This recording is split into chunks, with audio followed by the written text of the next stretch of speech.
Mari kita telusuri perjalanan hidup dan pemikiran Jamal al-Din al-Afghani, seorang tokoh pemikir Muslim yang memainkan peran penting dalam membangkitkan semangat umat Islam melawan kolonialisme dan stagnasi intelektual pada abad ke-19.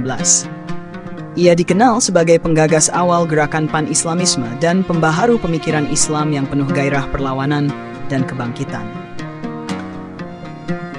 Latar belakang dan perjalanan hidup Jamal al-Din al-Afghani lahir sekitar tahun 1938 di kawasan yang kini masuk wilayah Afghanistan atau Iran, tergantung versi sejarah yang digunakan.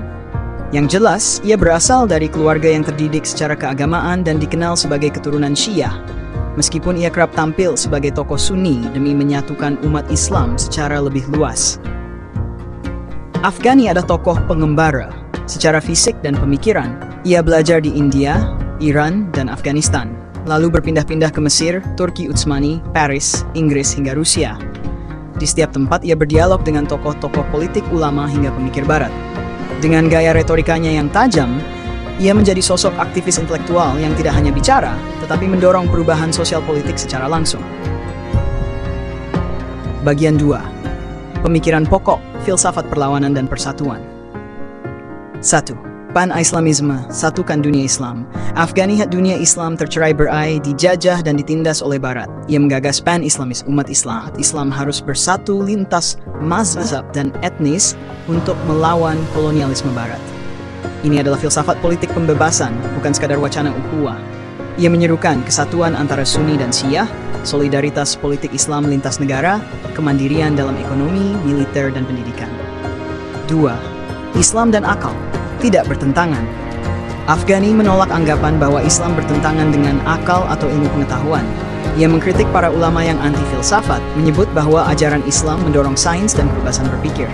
Melalui tulisannya Refutation of the Materialists, Afghani menyerang filsuf materialis barat seperti Darwin dan para ateis, tapi bukan karena anti-sains, melainkan karena menolak pandangan bahwa alam semesta tak bertuhan.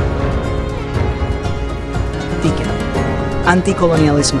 Islam adalah kekuatan politik. Afghani percaya bahwa Islam bukan sekadar ajaran ibadah, melainkan juga kekuatan politik dan sosial. Karena itu, ia menyerukan umat Islam untuk bangkit, menolak tunduk pada kekuatan Barat seperti Inggris dan Prancis, menentang pemimpin Muslim yang menjadi alat penjajah. Bagian 3. Gaya dakwah dan perjuangan Afghani dikenal bukan hanya sebagai pemikir, tetapi penggerak. Ia berpidato di masjid dan universitas, menyebarkan ide-idenya secara langsung kepada rakyat dan mahasiswa, mendirikan jurnal Al-Urwah Al-Wuthqa bersama muridnya, Muhammad Abduh, yang isinya menyerukan kebangkitan umat Islam. Ia terlibat dalam politik praktis, bahkan menjadi penasihat sultan dan raja di berbagai negara Muslim. Namun akibat aktivitasnya, ia juga dibuang, dikejar, bahkan dipenjara.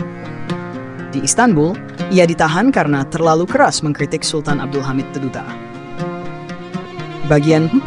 Karya-karya dan gagasan tertulis Afghani tidak meninggalkan banyak buku sistematis, tetapi ide-idenya hidup melalui pidato dan artikel jurnal, wawancara dan surat-surat terbuka, buku Refutation the Materialists, kritik terhadap pemikiran ateistik, jurnal Urwah Al-Wuthqa, saluran utama menyebarkan pan-Islamisme.